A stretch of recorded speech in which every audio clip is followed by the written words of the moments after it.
জুবিন গাৰ্গ ডাঙৰীয়াৰ চাৰ্জশ্বিট দাখিল হোৱাৰ পাছতেই অধিবক্তাৰ জনে কি ক'লে, কিয় এনেকৈ ক'লে, তেওঁ স্পষ্টকৈ কিয় ক'ব নোৱাৰিলে যে চাৰ্জশ্বিটত 103 ধাৰাটোত কি কি সংলগ্ন হৈ থাকে, তেওঁলোকে মৃত্যুদণ্ড হ'ব নে যাৱজ্জীৱন কাৰাদণ্ড হ'ব, সকলোবোৰ তথ্য পোহৰলৈ অহাৰ পাছতহে তেওঁলোকে যে মুখ খুলিম বুলি কথাষাৰ ক'লে। আপোনালোকৰ বাৰু এই কথাষাৰ কিমান দূৰ বিশ্বাস হয়? জুবিন গাৰ্গে প্ৰকৃততে ন্যায় পাইছেনে?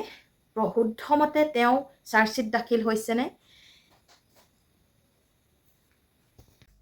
ইয়াত কেনেধৰণৰ হ'ব আৰু তেওঁলোকে বেইল পোৱাৰ ক্ষেত্ৰত কিবা সুৰুঙা থাকি যাব পাৰে নেকি বা বেইল পোৱাৰ কিবা?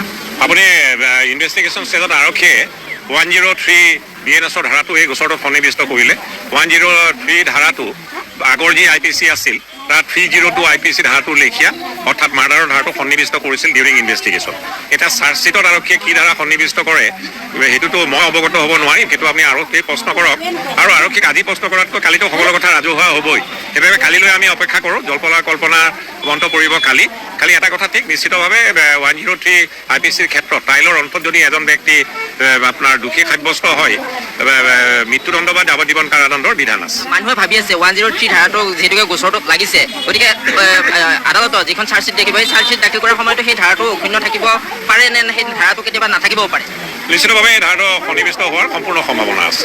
আৰু যিহেতুকে ছিংগাপুৰত মৃত্যু হৈছিলে, তাৰ যথেষ্ট যাৱতীয় তথ্য আৰক্ষীয়ে গ্ৰহণ কৰা বুলি কৈছে, সেই তথ্যসমূহ অসমৰ আদালতত সেইটো বিচাৰাধীন বা বিচাৰ প্ৰক্ৰিয়াত সেইটো প্ৰযোজ্য হ'ব?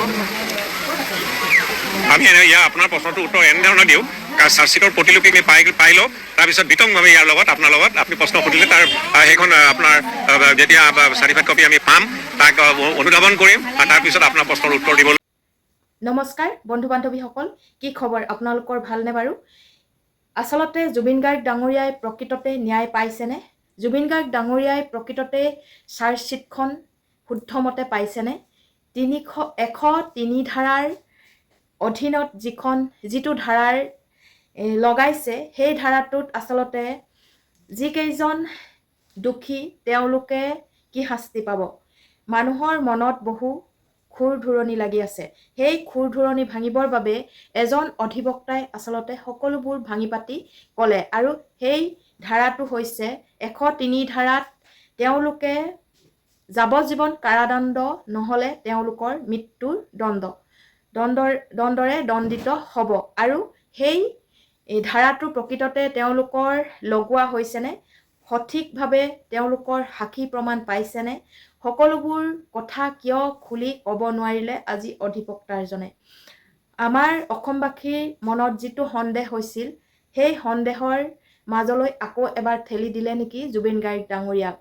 হাজাৰ হাজাৰ জাষ্টিছ ফৰ হেছটেগ দি জুবিন গাৰ্গক জাষ্টিছ বিচাৰি হেছটেগ দি আচলতে ছ'চিয়েল মিডিয়াত সকলোতকৈ মিলিয়ন যোৱাকৈ অসমবাসীয়ে লিখিছিল, কিন্তু তাৰ পৰিণাম আজি কিয় দ্বিতীয় দিনাৰ বাবে পিছলাবলগীয়া হ'ল?